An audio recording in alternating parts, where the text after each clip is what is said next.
Alright, sorry about that, guys. Like I say, the videos have a limit of 15 minutes. We'll just quickly finish this one off. So I'm still working around here. We've got the top of the circle, holding down shift to put in those handles. We've got the right of the circle here, hold down shift as we put in those handles. Now we might find that this handle here is a little bit too short for what we need. You can see that curve needs to come out a bit broader. So I'm just going to hold down control, pull that one out a bit, much, pull that back up. And it's around there, we need our next point. Let's just pull that out like so. And we go straight to that one to close it off. Now I'm just going to get my white arrow here because I forgot to tweak that point. And then we'll just finish this off. Now, to be honest, this black letter glyph was probably not the best choice for the 90-degree handle method. In fact, something like this you could almost create with some basic shapes because of the number of rectangles involved. Top of the circle there. Finish that off. Just pull that handle in, holding down control or command. And then we get those.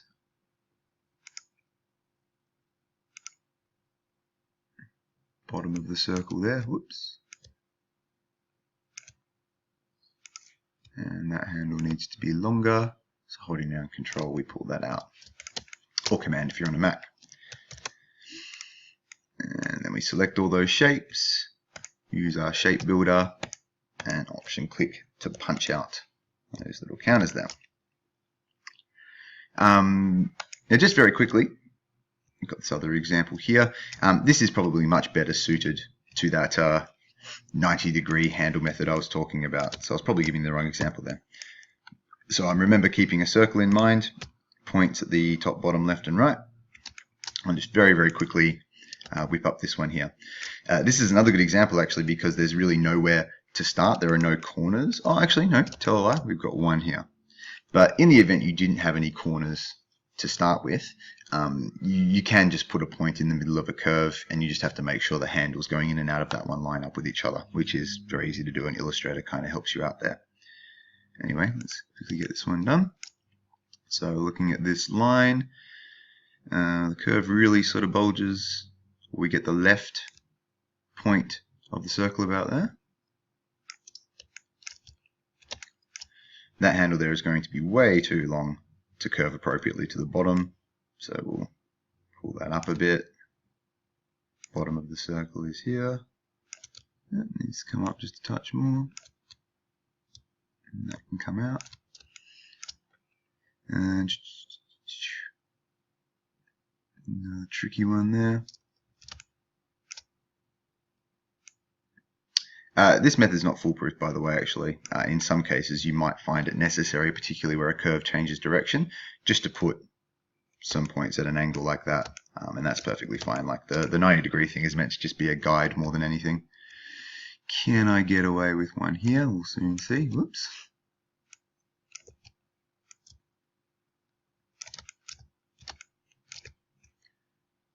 Yeah, so that's not going to work. I need another point around here somewhere.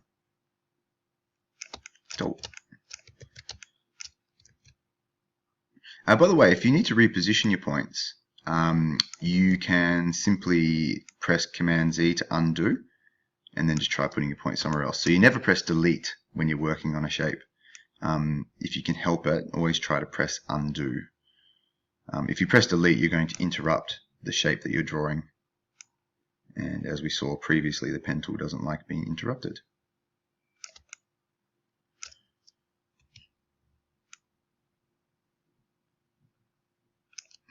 Okay, so we got the right of the circle there. We got the top. Might be able to get away with one down here.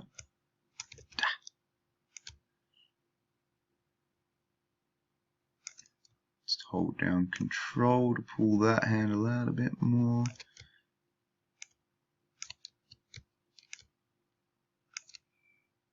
Looks like I missed one around here.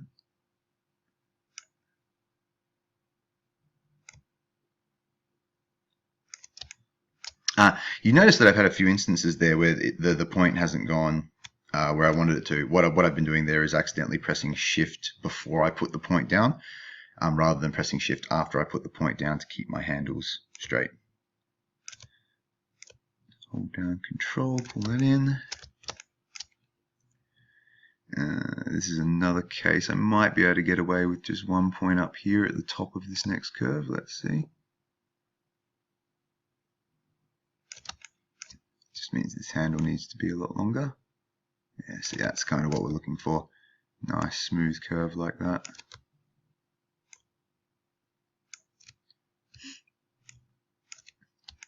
Anytime you can get a nice broad curve in one go like that, it's definitely a win. Gives you a nice smooth looking shape.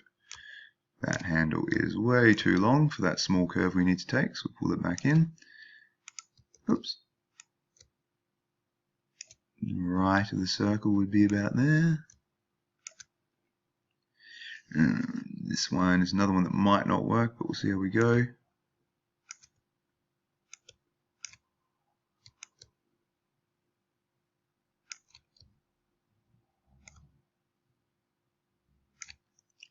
Yeah, you can see we're almost there, but we're not quite getting that little change in direction that the curve takes around here. So I think we're going to need a point about here where it sort of goes around from being concave to convex.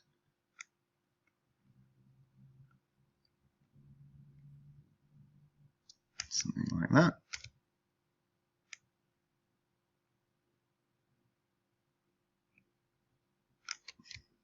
And that handle needs to be a bit longer for that to work.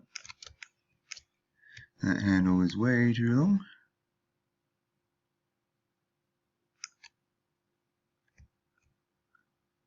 Still a bit too long for what we need to do. Oh crap.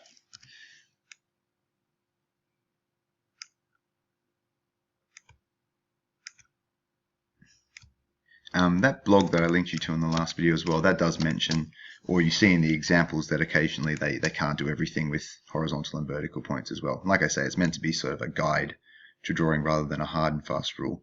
If you can keep everything horizontal and vertical with your handles, then it's great. It gives you nice and neat looking shapes, but the nature of every shape is different. So you have to just go with what works. Just keep the horizontal and vertical thing as like a guideline in mind. So remember, hold down Control, or if you're on a Mac, Command, to shorten or lengthen your handles as you're drawing. At the top of the circle there. Like I mentioned before, you start to get a feel for this. This is a very broad curve coming up, so I know that this handle is probably going to need to be a bit longer to handle that.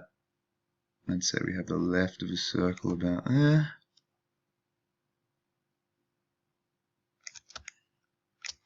Predicted that reasonably well. We've got the butt or the bottom of the circle there. That handle is going to need to be shorter to accommodate that.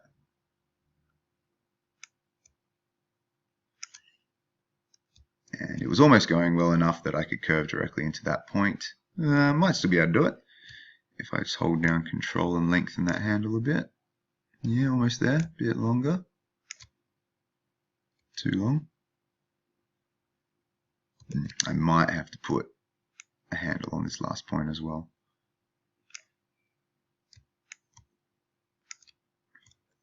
Actually, the position of that point is not quite right. The bottom of the circle is about there.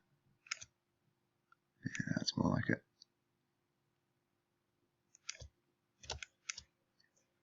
Oops, didn't close that properly. There we are.